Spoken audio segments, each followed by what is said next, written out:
Saya seorang akhwat. Apakah ada amalan-amalan untuk memudahkan jodoh? Sebagai akhwat bolehkah menjemput bola? Ini akhwat apa pemain bola?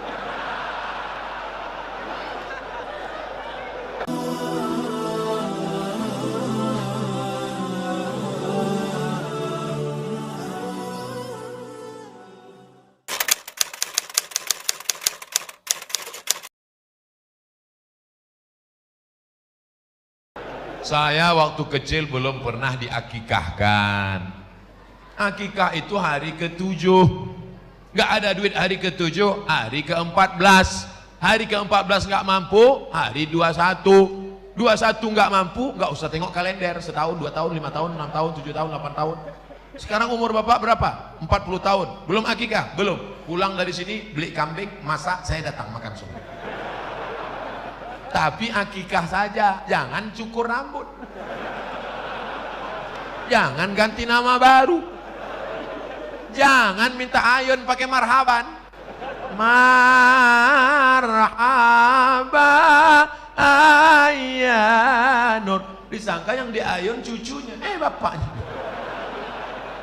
Akikah saja silakan. Boleh akikah setelah dewasa, boleh. Baca buku 37 masalah populer ditulis oleh Abdul Somad LCMA. Apakah lebih utama mengakikahkan diri saya sendiri atau berkurban? Al-kurban lebih utama, karena akikahmu tanggung jawab bapakmu, bukan tanggung jawab dirimu. Dan hukum akikah itu sunat muakkad, tidak wajib. Duitmu berapa? 2,5 juta, kurban saja. Duitmu berapa? 5 juta, 2,5 juta untuk kurban, 2,5 juta untuk akikah. Jangan hitung-hitung sama Allah. Nanti Allah hitung-hitung, gak sama ente. Jangan diskon-diskon sama Allah. Nanti di diskon Allah, nafas ente setengah. Apa judul lagunya? Setengah nafasku pergi. TBC, asma.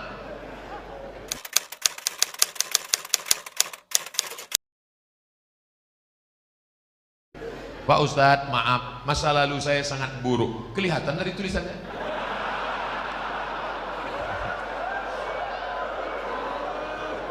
Sekarang saya lagi memperbaiki, Pak Ustadz. Bagus, tak ada orang yang tak pernah bersalah, saudaraku. Orang yang baik bukanlah orang yang tak pernah bersalah. Orang yang baik adalah orang yang pernah bersalah dan memperbaiki kesalahannya. Lagu Roma. Tapi terkadang masih kepikiran masa lalu dan membuat niat baik ngedown. Nah, bagaimana cara agar kita tidak berpikir ke masa lalu? Jangan terlampau melihat spion ke belakang sampai kau lupa ada harimau di depan. Jangan terlampau melihat masa lalu sampai kau lupa menatap masa depan. Kalau perlu kau buang spionnya, campakkan, nengok ke depan aja. Maka tatap masa depan, Allah mengampuni dosamu, kau bangkit bersemangat. Lalu kemudian Allah akan memberikan keridhaan. Jangan lupa berjamaah dengan jamaah majlis pengajian Badak LNG maupun LNG Badak. Jangan sendirian. Jangan pernah sendirian. Kenapa? Karena serigala hanya akan menerkam kambing yang sendirian, memisahkan diri dari jamaah. Kalau engkau berjamaah, insya Allah, maka jaga jamaah ini agar tetap istiqomah. Amin.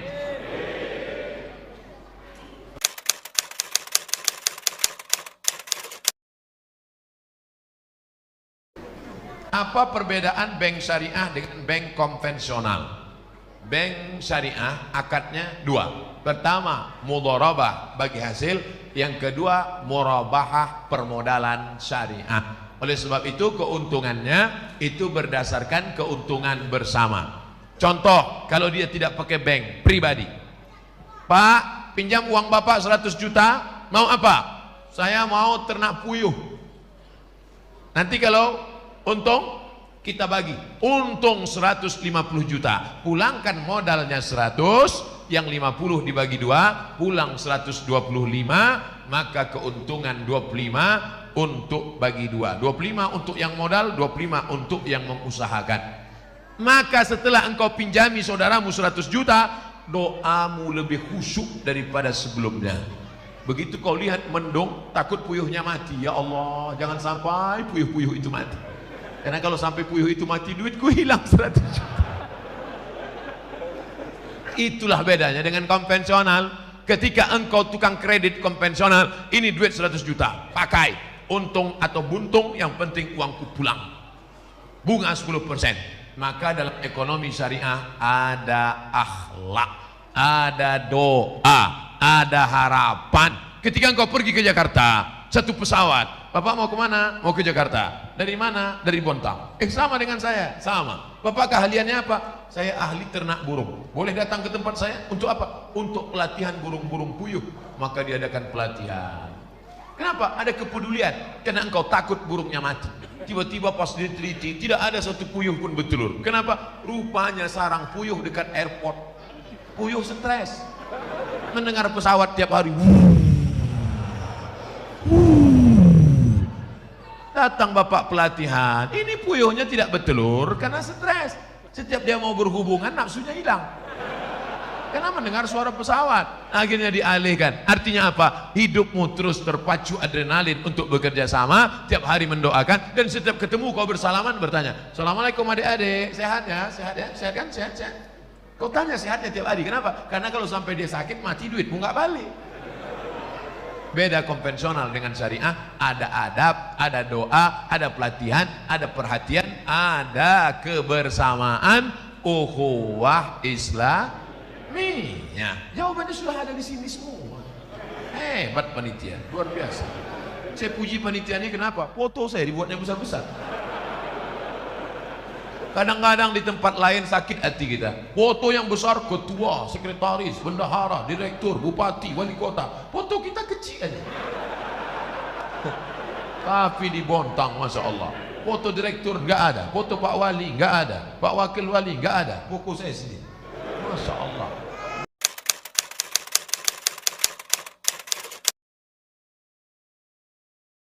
Apa saja bukti Islam adalah agama yang benar? Kenapa Allah membiarkan orang-orang membuat agama-agama yang lain? Kenapa enggak orang itu Allah hilangin aja? Hal apa yang dapat kita lakukan meningkatkan keimanan kita pada Allah Subhanahu wa taala? Kira-kira sulitkah bagi Allah meratakan orang yang tidak beragama dengan agama Allah? Innama amruhu iza arada syai'an ayakula lahu kun. Ada yang mati ditelan bumi, Qarun.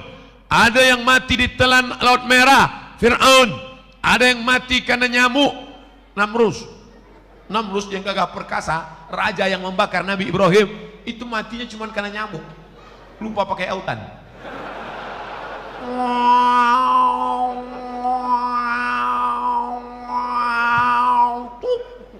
Mati. Bukan sulit bagi Allah untuk mematikan. Fir'aun yang gagah perkasa membangun piramid, matinya di mana? Matinya cuma tersedak di Laut Merah. Mati.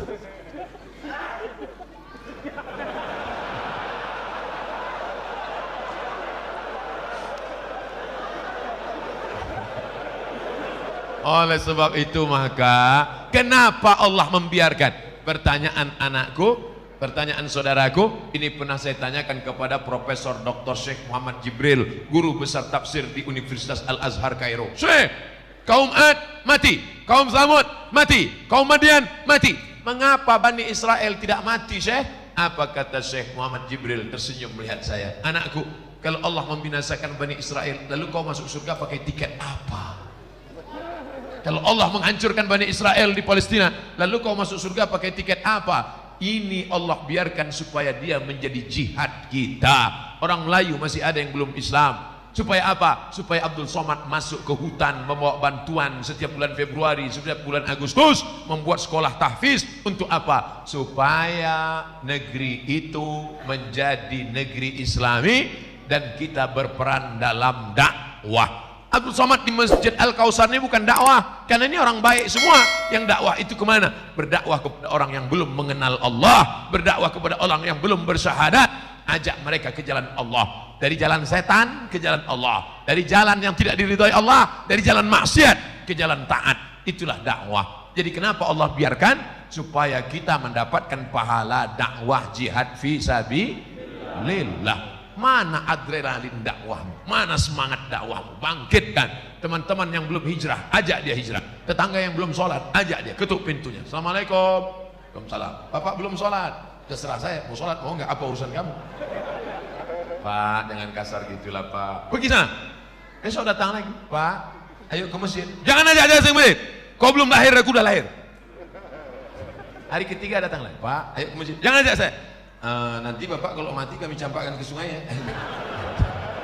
Nah, bapak ke masjid apa enggak? Nah, iyalah, iyalah.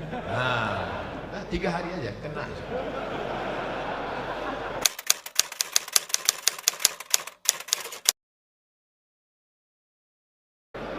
Saya seorang akhwat. Apakah ada amalan-amalan untuk memudahkan jodoh? Sebagai akhwat, bolehkah menjemput bola? Ini akhwat apa pemain bola?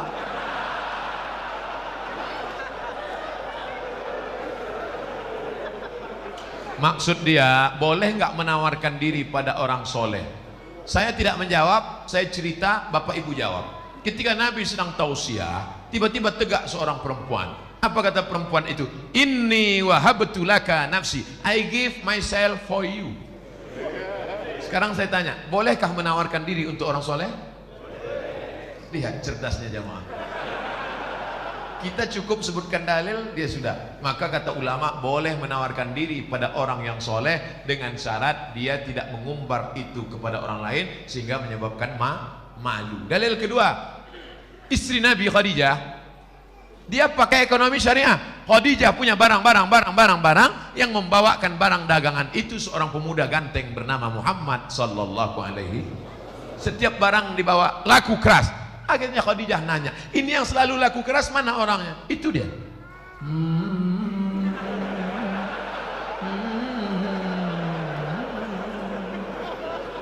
Itu dia. Iya. Siapa namanya? Muhammad. Yang ganteng itu. Iya.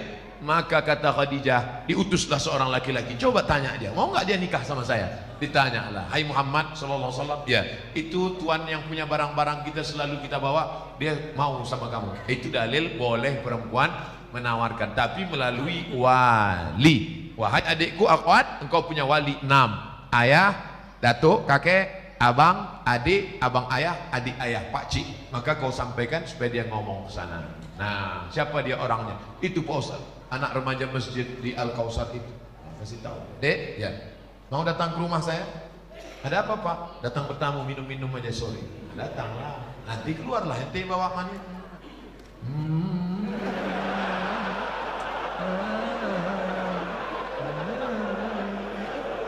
Lalu kau pun minumlah, tengoklah dia.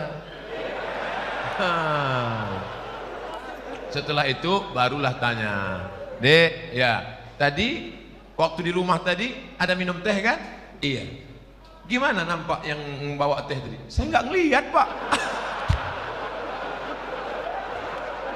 Kenapa tak kau tengok? Besok pagi bisa kau datang? Bisa Pak. Besok datang. Tengok jelas-jelas ya. Aku ngundang kau tuh tujuannya mau nengok keponakanku itu. Bodoh kali kau.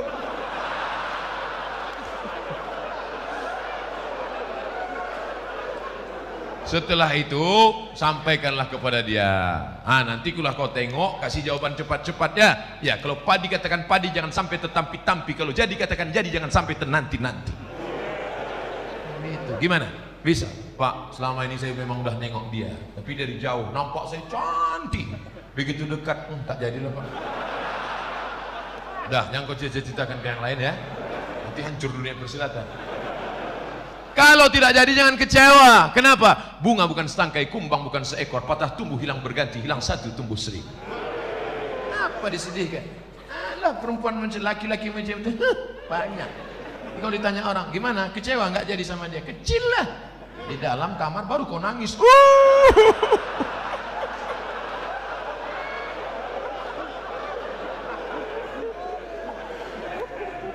Ini sudah ditetapkan Allah. Ini takdir sudah tertulis di Lauhul Mahfuz bahwa teh kotak ini punya Abdul Somad, bahwa minuman ini punya Abdul Somad. Ini takdir. Aku tahu rezekiku punyaku dan tidak mungkin diambil orang. Betul? Ini punya Abdul Somad, satu pun tidak akan mengambil. Begitu juga dengan jodoh. Jodohmu tak akan mungkin diambil orang. Tapi kau mesti ada ikhtiar dan usaha untuk membuka botolnya, mau masuk. Jangan cuma kau tengok aja, menganga lah.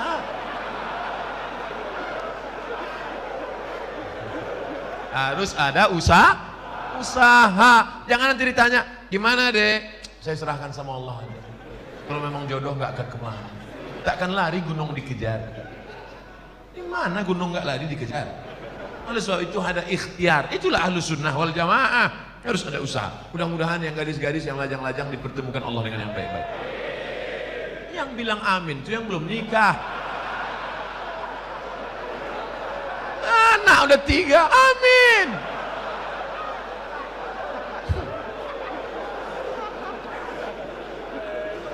Nah, oleh sebab itu maka indah adik-adikku yang lajang, indah kalian nanti bercerita ke anak-anak. Papa, ya, papa ketemu mama dulu di mana? Waktu itu ada ustadz datang ke masjid LNG Bada atau Bada LNG, Masjid Al-Kausar. Nah, terus pas papa mau keluar itu nyari-nyari sendal, mana sendal, tiba-tiba terbentur kepala papa. Tengok depan.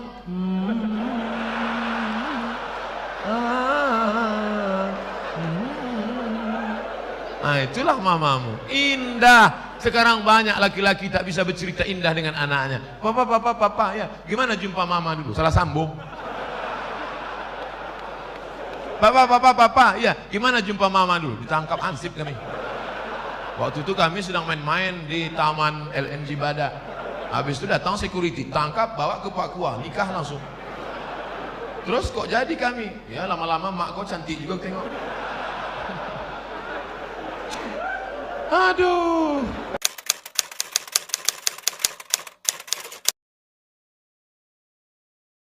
Jika di Bontang sudah ada bank syariah seperti bank muamalat, BSM, apakah kita masih boleh menabung di bank konvensional? Tidak ada alasan.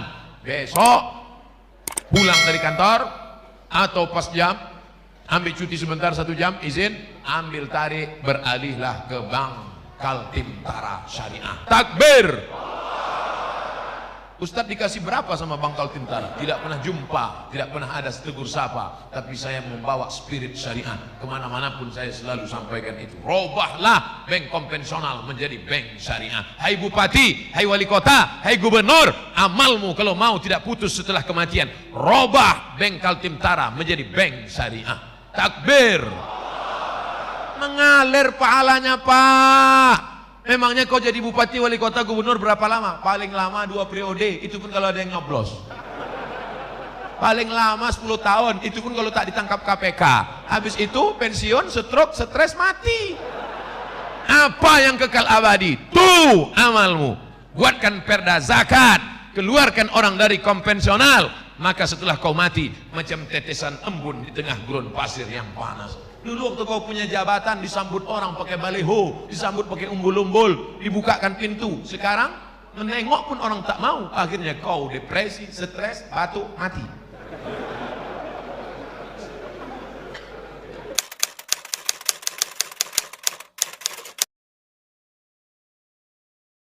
Sekarang banyak golongan yang mengaku dirinya yang sesuai dengan Rasulullah Sallallahu Alaihi Wasallam. Bahkan masjidnya pun khusus untuk kelompoknya saja. Padahal di sampingnya ada masjid yang sudah lama dibangun masyarakat. Apakah benar Rasulullah mengajarkan cara beragama seperti ini? Tidak. Kita semua yang bersyahadat mengikut sunnah Rasulullah, kita adalah ahlu sunnah wal jamaah. Kita ini semuanya ahlu sunnah. Karena kita mengikut sunnah menutup aurat, kita mengikut sunnah, kita sholat berjamaah, kita mengikut sunnah. Adapun perkara yang remeh-temeh, sepele-sepele, jangan kelahi hanya masalah sepele. Kelahi masalah bulu.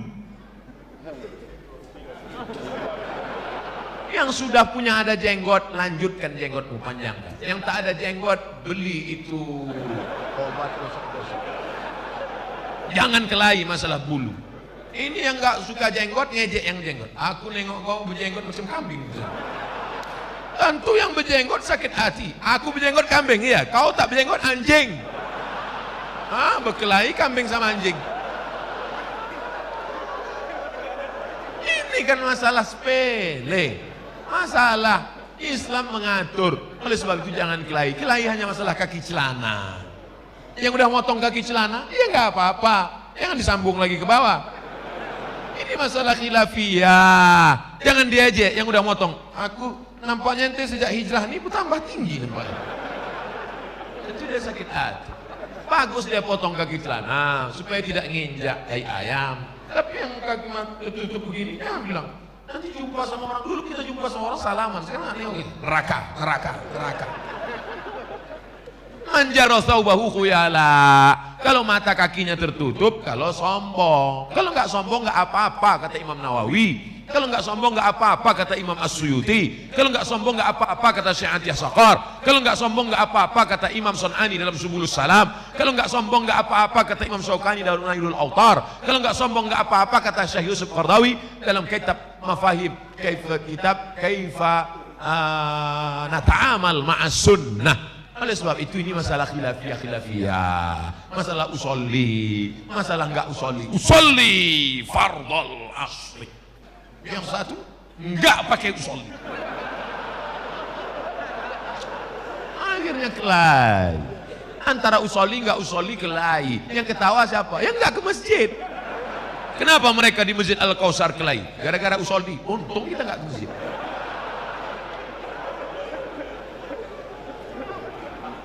Mari kita jaga persatuan. Maka judulnya Masya Allah, Ukhuwah Islamiyah. Mau NU, mau Muhammadiyah, mau Al-Wasliyah, mau Perti, mau Persis, kita semua saudara. Asyhadu an la ilaha illallah wa asyhadu anna Muhammadan Rasulullah. Tapi kalau ada yang mengatakan ternyata setelah Nabi Muhammad itu ada Nabi lagi ke-26, itu bukan saudara kita, itu harus diajak masuk Islam lagi dalam syahadat. Karena la nabiyya ba'dah, tak ada nabi sesudah Nabi Muhammad. Siapa nabinya? Ahmad. Ini dia. Ya'ti mim ba'dismuhu Ahmad. Ini nabi yang terakhir, Ahmad. Oh, jadi kalau namanya ada dalam Quran berarti dia nabi? Iya, berarti ada nabi yang ke-27. Siapa dia? Nasrullah. Ini dia. Iza ja'a ke-27.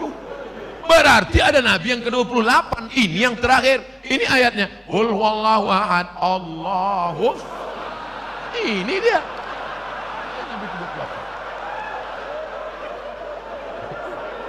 Orang-orang yang nyeleneh ini jangan dilawan, kerjain aja.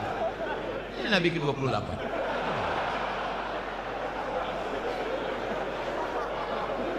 Tolong jangan dipotong videonya.